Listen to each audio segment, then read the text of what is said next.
24/7 TV. Some people believe that becoming rich is a question of luck. Historian and sociologist Dr. Rainer Zitelmann disagrees. Whether chance presents you with a good opportunity or not is not the key question. Rather, do you actually recognize the opportunity in front of you? Or do you fail to appreciate it for what it is? As the Swiss author Max Frisch once said, "Chance shows me what I have an eye for." And if you do recognize your lucky break, do you take advantage of it? Do you act? Or are you someone who says, maybe now is not the right time? Perhaps it's something to think about one day. The likelihood that someone would only ever experience either good or bad luck during their lifetime is very low. Over many years and decades, in most cases, good and bad luck should balance each other out. 1. Setting big goals. Jack Ma failed the test to get into university, wasn't very good at math, and didn't know much about technology. But from the beginning, he thought big and set very ambitious goals for himself. Shortly after founding Alibaba, he told a journalist, "We don't want to be number one in China. We want to be number one in the world." He was so sure of his future success that, in February 1999, he even had one of Alibaba's earliest meetings filmed to make sure this key moment was documented to mark the beginning of his success. 2. The ability to sell. 2/3 of the interviewees in my book The Wealth Elite stated that they owed much of their success to their ability to sell. For them, selling is not just about marketing products or services. They define sales far more broadly. To them, selling is all about being able to convince other people, whether it's getting approval from a government official, persuading the perfect applicant to accept a job, winning over employees, or talking a banker into making a firm financial commitment. Everything is sales, explained one of my super-rich interviewees. 3. Nonconformity. Taking joy in swimming against the current. The investor Jim Rogers studied history and philosophy at Yale and Oxford before he took a job on Wall Street in 1968. During hard times for the stock market, he succeeded in laying the foundations for his wealth and success. Rogers met George Soros at a major investment bank. Together, they founded the Quantum Fund. They tore up the investment banking rulebook, buying stocks, commodities, currencies, and bonds from all over the world. They were also among the first to use innovative strategies such as short selling. Unlike most other investors, Rogers bought shares in companies that were in trouble.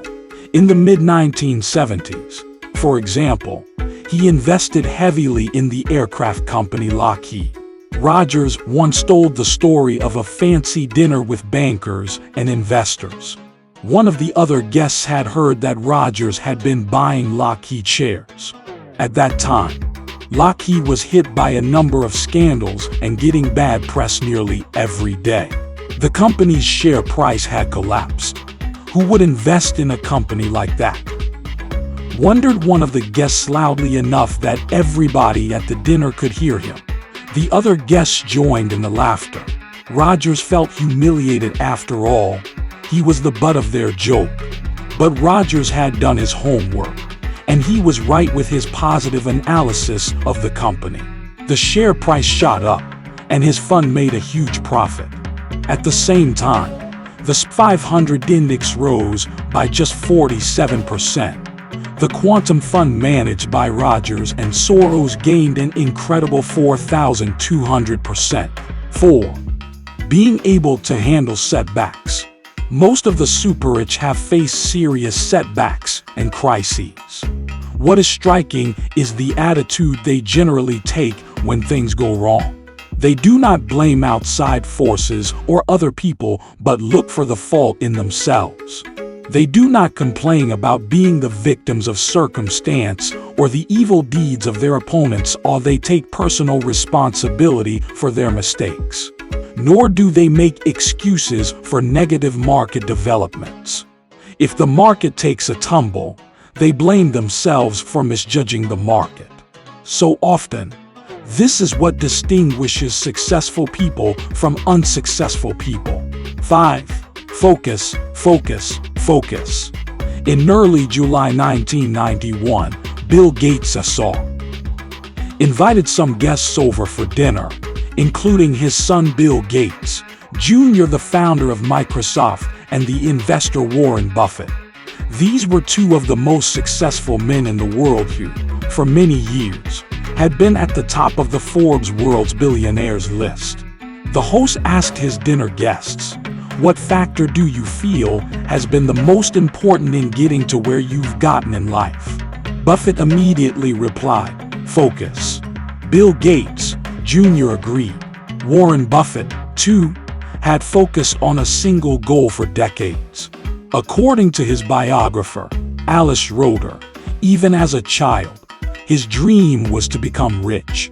One of his favorite books was 1,000 Ways to Make $1,000. When he was 11 years old, Buffett announced that he would be a millionaire by the time he was 35. At 16, he had already saved up $5,000. Today, that would be worth about $6,000, not bad for the 16th of February 26. His prediction was only off by 5 years. He made his first million by the time he was 30. 6. The ability to win trust from others. John D. Rockefeller, one of the richest men in history, is proof of just how important trust is in business. For the young Rockefeller, a key to his future success was realizing that old men had confidence in me right away.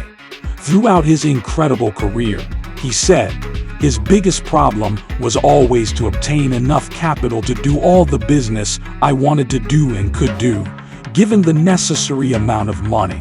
His ability to win the trust of banks and investors was one of his most valuable assets, as Rockefeller knew well. It is chiefly to my confidence in men and my ability to inspire their confidence in me that I owe my success in life. So, what's the best way to get other people to trust you? By acting, and even more crucially, by thinking in a way that inspires trust.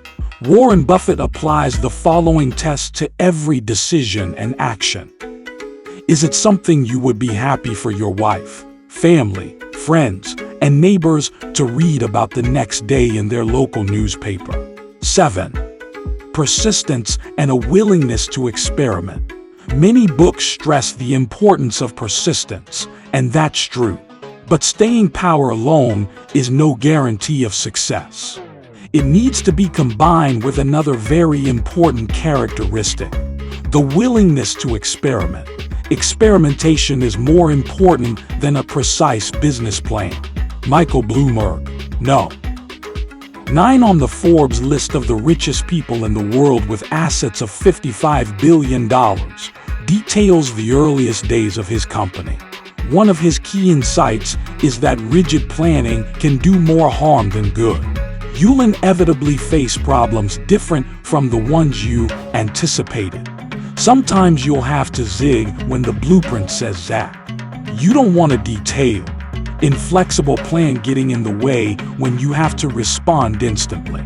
If you want to understand the success of many startup companies in Silicon Valley, you need to understand the idea of pivoting. This involves being prepared to radically change your business model at a moment's notice. The goal is not to stick to an original concept and prove how good it is. The goal is to establish a strong market position. If that means abandoning the plan and giving the company a completely new and different direction, then it's time to pivot. Thanks for watching this video. If you liked it, subscribe my channel. It's Mike from 24/7 TV.